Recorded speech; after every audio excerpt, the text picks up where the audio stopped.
Radar पर मंदिरालय। किसकी radar पर? न्यायालय की रडार पर इस वक्त झारखंड हाईकोर्ट की रडार पर बार और रेस्टोरेंट है। एक्सट्रीम स्पोर्ट्स बार में जो हत्याकांड, इस तरीके से जघन्य हत्याकांड को अंजाम दिया गया, अभिषेक सिंह ने गोली मार दी डीजे संदीप प्रमाणिक को, उसके बाद से एक्सट्रीम स्पोर्ट्स बार के मामले को लेकर झारखंड हाईकोर्ट ने स्वतः संज्ञान लिया। आज इस पर रांची डीसी, रांची एसएसपी और उत्पाद आयुक्त को बुलाया, उनसे जानकारी तलब की। और झारखंड हाईकोर्ट इस बात को लेकर काफी गंभीर है कि स्कूल, कॉलेजों और धार्मिक स्थलों के बगल में बार चलाए जा रहे हैं, उनके समीप बार चलाए जा रहे हैं। अधिकारियों को कोर्ट के सख्त निर्देश हैं। स्कूलों और मंदिरों के समीप मंदिरालय चलाने वालों पर चलेगा कानून का डंडा। झारखंड हाईकोर्ट ने कहा, शैक्षणिक संस्थान और मंदिरों के आसपास बार एवं रेस्टोरेंट की इजाजत नहीं दे। बार लाइसेंस के टर्म एवं कंडीशन में किसी तरह की रियायत न हो। रात 12 बजे के बाद किसी भी हालत में खुले न दिखे बार और रेस्टोरेंट। रांची के मोराबादी स्थित एक बार के देर रात तक खुले रहने पर कोर्ट का संज्ञान।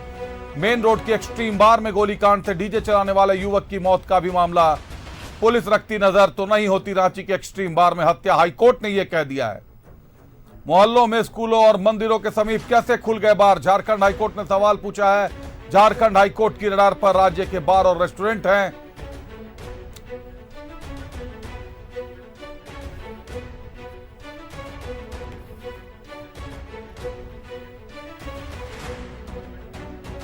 देखिए, हाईकोर्ट ने अगर ये आदेश दिया है तो इस आदेश का पालन किया जाएगा।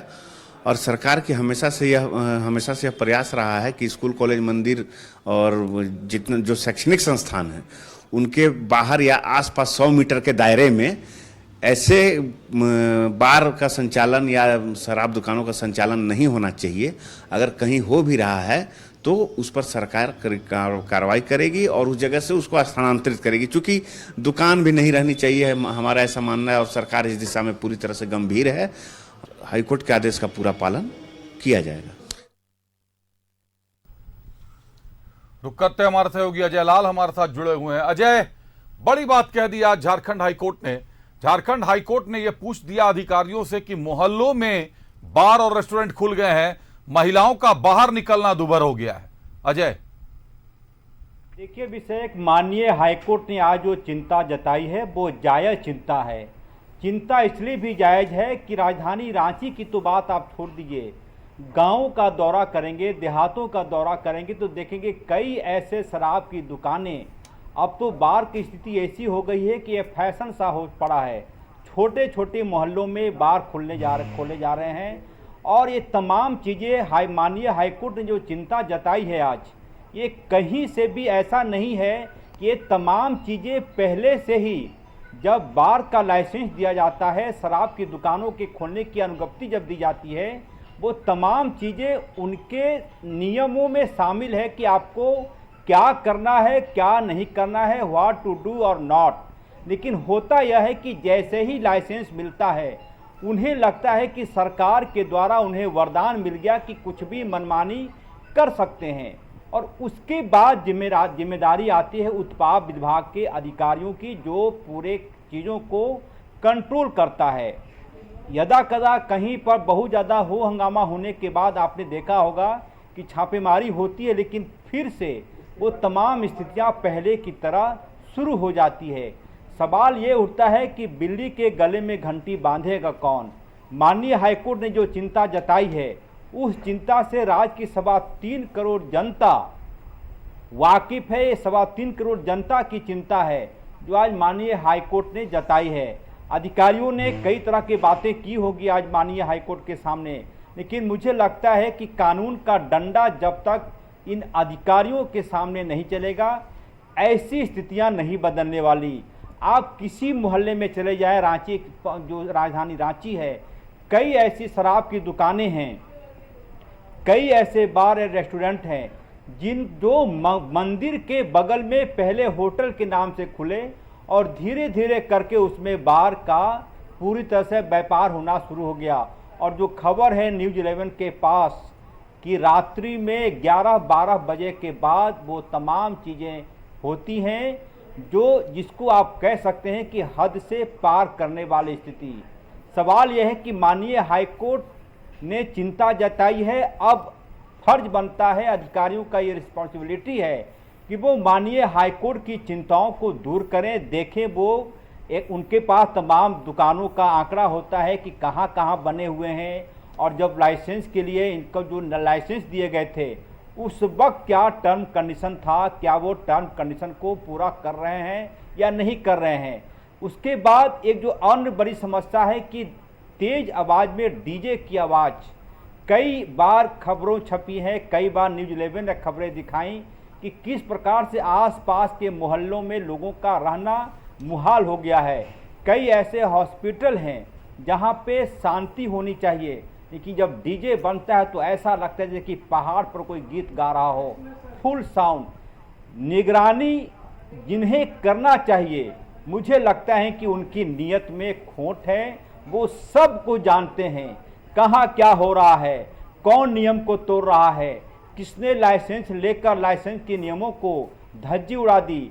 लेकिन सवाल वही है कि तमाम चीजें जानते हुए अधिकारी चुप हो जाते हैं। अजय, आज हाईकोर्ट ने इस बात पे बहुत गहरी चिंता जताई है कि धार्मिक स्थलों के बगल में बार और रेस्टोरेंट चल रहे हैं।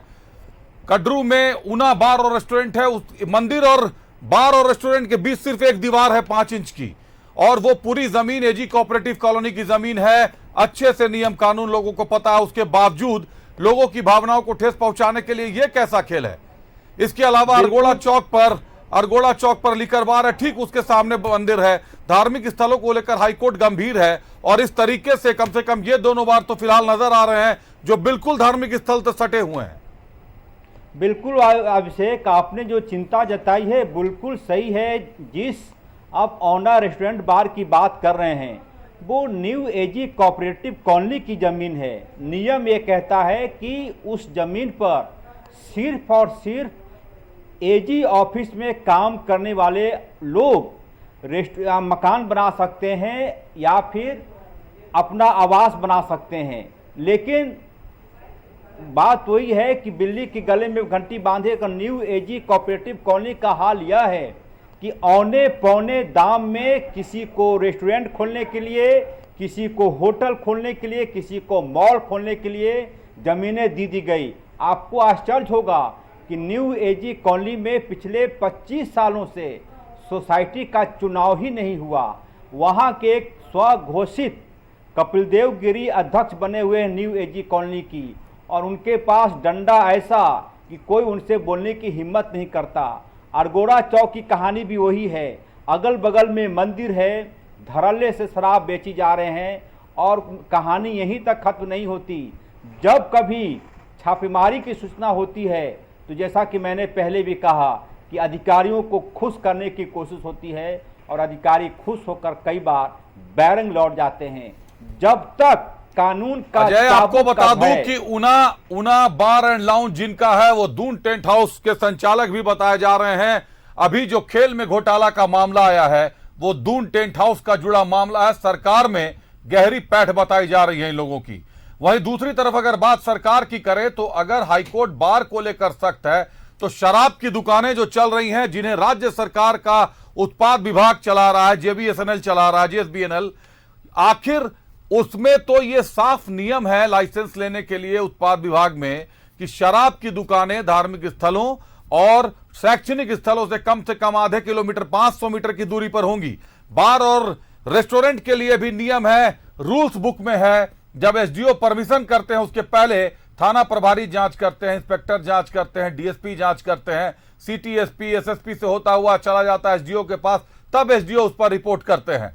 और इस जांच में यह देखा जाता है कि 500 मीटर यह माना जाता है कि शैक्षणिक स्थलों और मंदिरों से या धार्मिक स्थलों से 500 मीटर की दूरी हो। आपको ध्यान में होगा एनएचआई ने भी यह नियम निकाल दिया है कि हाईवे से भी 500 मीटर की दूरी पर आप बार और लाइसेंस चला सकते हैं, बार और रेस्टोरेंट चला सकते हैं। सारे नियमों का उल्लंघन है। लेकिन जो मौजूदा स्थिति है इसमें तो राज्य सरकार का उत्पाद विभाग ही नियमों का उल्लंघन कर रहा है, लाइसेंस भी खुद, दुकान भी खुद चला रहे हैं। बिल्कुल अभिषेक, देखिए जिन बातों का आपने जिक्र किया, आपको याद होगा इससे पहले माननीय हाईकोर्ट में एक अपराध की सुनवाई हो रही थी। माननीय हाईकोर्ट के जज ने साफ कहा कि थाने के थानेदार को पता होता है कहां अपराध होने वाला है। कहाँ आपराधिक घटनाओं का अंजाम दिया जाएगा, कहाँ प्लानिंग होती है, लेकिन थानेदार चुप बैठे रहते हैं। बिल्कुल वही स्थिति है। अभी आज की तारीख में आप किसी से पूछें कि राज्य का उत्पाद मंत्री कौन है, 100 बार सोचने के बाद शायद नाम याद आए कि स्वर्गीय जगन्नाथ महतो की पत्नी बेबी देवी को उत्पाद मंत्री बनाया गया है। वो कहाँ रहती हैं, कहाँ बैठक करती हैं, किन अधिकारियों से बातचीत करती हैं। अजय मंत्रालय बदल गया है, अब मिथिलेश ठाकुर को उत्पाद मंत्री बना दिया गया है। बिल्कुल माफ कीजिएगा, मिथिलेश ठाकुर, इससे पहले बेबी देवी थी। मिथिलेश ठाकुर को हमने आज तक नहीं देखा कि कभी उत्पाद भवन में जाके वो समीक्षा करें। सब कुछ नाक के नीचे होता अभिषेक, सबको जानकारी है कहाँ क्या हो रहा है। यह कैसे संभव है कि एक छोटा सा खेल का आयोजन होता है, उसमें जो मेहमान आते हैं खाना खाने के लिए वो 19,000 की थाली खा जाते हैं। दोपहर में 19,000 की थाली और फिर रात होते ही 4 घंटे बाद फिर से 17,000 रुपये की थाली। ये सब कुछ देखिए पूरा सिंडिकेट है, पूरा का पूरा एक माफियागिरी है, तंत्र है। कहाँ किसे खुश करना है, कौन कैसे खुश होगा, किसको किस तंत्र से पैरवी कराना है, सबको जानकारी है। बीच बीच में माननीय हाईकोर्ट थोड़ा सख्त होती जरूर है, लेकिन इतने ज़्यादा बहस, इतने ज़्यादा तर्क, अब सरकार कह रही है कि ड्रोन से मैपिंग होगी कि कहाँ कहाँ जहरीले जो नशीले पदार्थों का पैदावार होता है।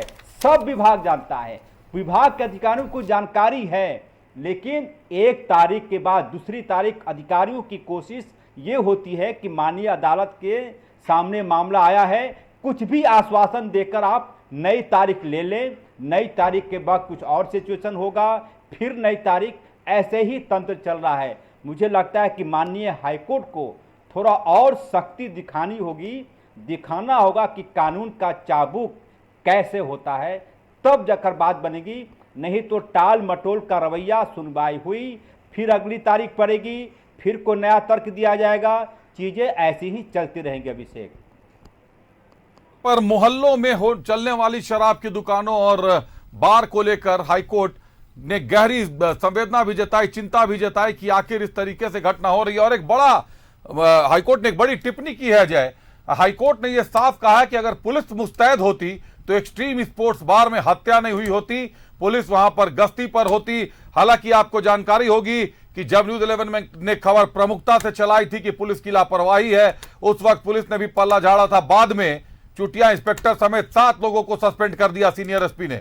निश्चित तौर पर जब गहराई से छानबीन की गई तो गलती स्पष्ट हो गई थी अजय। अभिषेक, देखिए पुलिस की लापरवाही तो बात समझ में आती है, लेकिन एक जो प्रैक्टिकल बात है, आपको याद होगा कि महज 1 सप्ताह पहले राज्य के डीजीपी अपराध समीक्षा बैठक कर रहे थे। रांची के एसएसपी ने जब बातें शुरू की तो उन्होंने अपने ही विभाग की पोल खोलनी शुरू कर दी। कहा कि गाड़ियां नहीं है, जवान नहीं है, कहां से तैनाती करें, कहां से पेट्रोलिंग करें। जब बातें होने लगी, मुख्य सचिव भी उस बैठक में थे, तो मुख्य सचिव ने रांची के एसएसपी को टोका कि आप क्राइम कंट्रोल की बात करें, ना कि प्रॉब्लम्स की। सवाल ये उठता है कि मैन पावर की कमी पुलिस में है, बावजूद इसके जो पुलिस की कार्यशैली होनी चाहिए।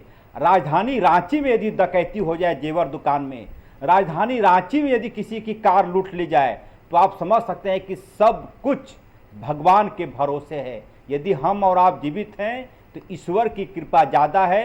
कानून आपकी रक्षा नहीं कर रहा है, पुलिस आपकी रक्षा नहीं कर पा रही है। वाजिब चिंता है हाईकोर्ट की। मुझे लगता है कि माननीय हाईकोर्ट ने खुद से संज्ञान लिया है, तो आने वाले दिनों में जब नई तारीख पड़ेगी तो हो सकता है कि माननीय हाईकोर्ट थोड़ी और सख्ती दिखाए। अभिषेक, अजय, मोराबादी में आपको याद होगा कि शराब के नशे में धुत एक व्यक्ति ने अंधाधुंध कई लोगों पर गाड़ियां चला दी थी। एक की मौत भी हो गई थी, उसके बाद गाड़ी दुर्घटनाग्रस्त हो गई थी। उस मामले में भी पुलिस को क्या सफलता मिली है, आज तक जानकारियां सामने नहीं आ पाई हैं अजय। लेकिन गाड़ी चलाने वाला व्यक्ति टीओपी के पास से गुजरता है, मोराबादी में कई चेक पोस्ट लगे हुए हैं, वहां से गुजरता है और नशे में धुत होता है, कई लोगों को अपना शिकार बना लेता है अजय। बिल्कुल अभिषेक, वही मैं कह रहा था कि सब कुछ भगवान भरोसे चल रहा है इस राज्य में। राज्य के मुख्यमंत्री चंपई सोरेन लाख दावा कर लें कि अपराध कंट्रोल करना है, लेकिन मुझे लगता है कि इस मामले में राज्य सरकार के अधिकारियों को थोड़ा और सख्त होने की जरूरत होगी, तब जाकर बात बनेगी, अन्यथा चीज़ें ऐसे ही चलती रहेंगी। माननीय हाईकोर्ट को धन्यवाद दिया जाना चाहिए, बधाई दिया जाना चाहिए कि कम से कम ऐसे मामलों उन्होंने संज्ञान लिया है। और जाहिर सी बात है, नशा के खिलाफ जो कुछ चल रहा है पूरा राज्य देख रहा है कि कैसे गोरखपुर से, उत्तर प्रदेश से, बिहार से, पश्चिम बंगाल से ड्रग स्मगलर पूरी तरह से चीज़ों को तहस नहस करने में लगे हैं। उम्मीद पर दुनिया कायम है। माननीय हाईकोर्ट की चिंता जायज है। मुझे लगता है कि सरकार के ऑफिसर्स जरूर सचेत होंगे अभिषेक। बिल्कुल अजय, ये बहुत दुर्भाग्यपूर्ण रहा कि सीएम चंपाई सोरेन ने खुद हर विभाग की समीक्षा की, लगातार 72 घंटे से ज्यादा समीक्षा बैठक करते रहे। उसके बावजूद इस तरीके से अगर हाईकोर्ट को हस्तक्षेप करना पड़े सरकार के चलाने में, शासन में, तो निश्चित तौर पर कहीं ना कहीं गहरी संवेदना की बात हो जाती है, दुखद हो जाता है। बहुत धन्यवाद अजय हमारे साथ जुड़ने के लिए, तमाम जानकारियों के लिए।